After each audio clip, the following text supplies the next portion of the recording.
Jeannette, donc tu peux me parler de la différence entre élever des huîtres en poche et élever des huîtres au sol? Oui.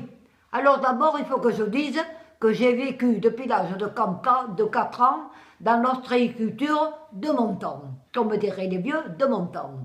Alors, j'ai appris la valeur de cet élevage.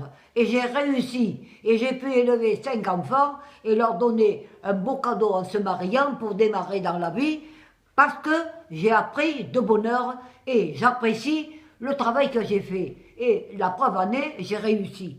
Alors, je pense que les huîtres mises au sol, c'est comme planter une plante à l'état sauvage.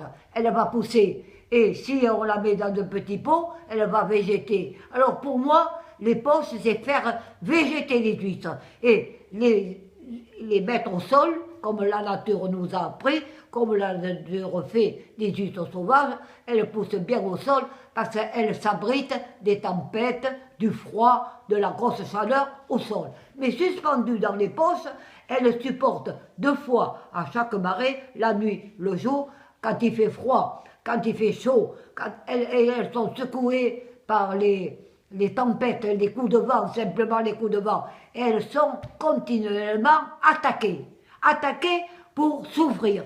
Et les huîtres souffrent en poche. Elles ne souffrent pas autant sur le sol. Moi, je suis à 100% et même plus l'élevage sur le sol, parce qu'il m'a permis d'élever 5 enfants en travaillant beaucoup, mais avec des résultats magnifiques. La preuve en est là, c'est que mes enfants, ceux qui ont fait ce travail-là, ils se sortent bien, et ceux qui font en poche, ils ont beaucoup de soucis, et ils esquintent le sol en même temps.